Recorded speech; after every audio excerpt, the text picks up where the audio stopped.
of the aldermanic. So very briefly, and I mean briefly, we just need to know if you think we should be spending any more taxpayers' money, doing any more investigation, or any renovation, or any destruction, or any reconstruction, the dams.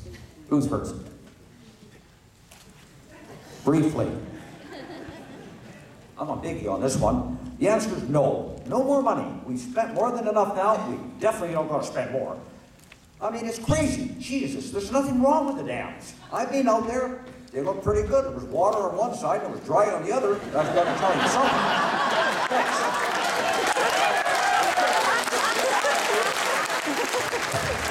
I'll take that as a definite no.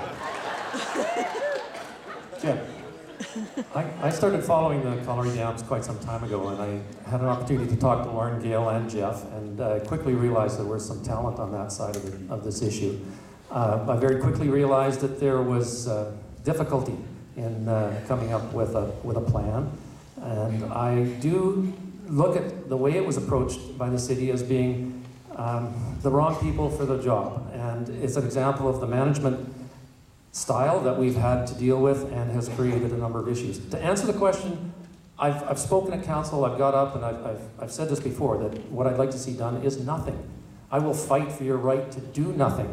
I understand what it's like to stand up to a bureaucracy. It's a very delicate, very touchy issue. It can be done, and there is a process. There's a number of processes, and I believe that if we put it on hold, just a moratorium, say no until we have an opportunity to have a new council, and just stop spending the money.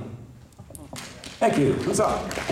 Who's next up to bat? Bernie. There's actually a group of engineers from the province that are going around and they're checking dams, and if it needs to be fixed, we will darn well fix it.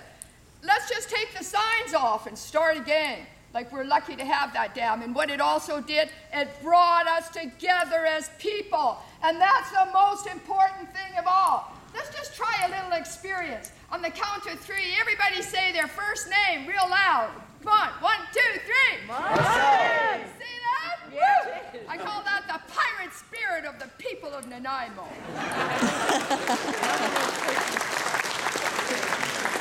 Sometimes I think we should tie her to her chair, but... Okay, Gary, what's your thoughts? Given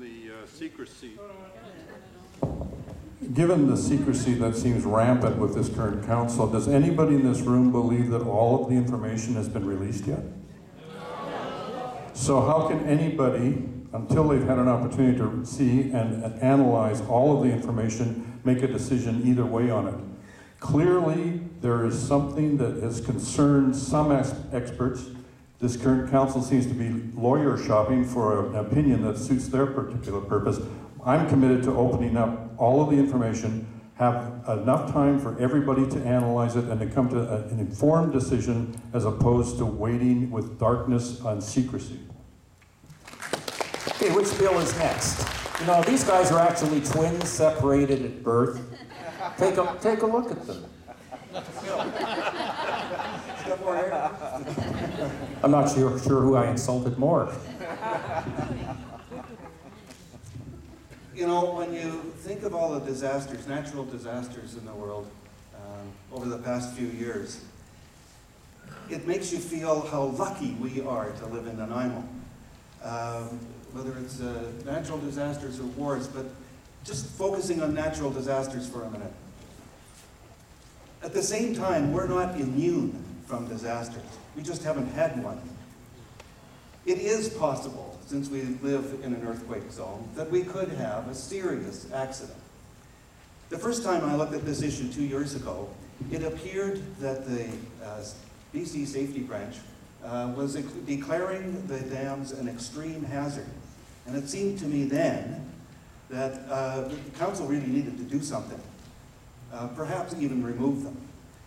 But as more reports have come out, and I congratulate the citizens associations that have pressured council to get more information, we found that there are some options. The dams, as we know now, can be remediated, they could be replaced, or, as in the first analysis, they could be removed. So now we have some choices, and for me, remediation looks very good, and now there's even the possibility of leaving them alone altogether. However, I would not want to just leave them alone if they still pose a serious hazard to the downstream residents. I want to keep them for those pristine lakes, for the enjoyment of everyone. But I don't want to threaten the downstream residents to do it.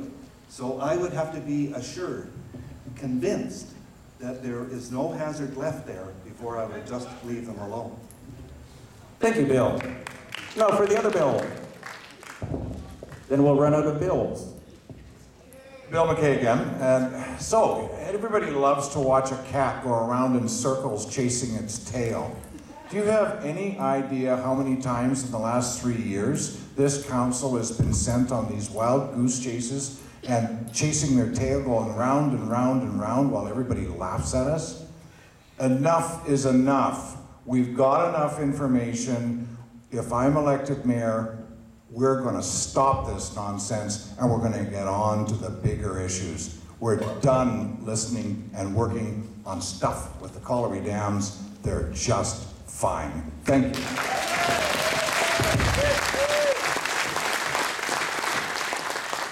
Okay, let's move.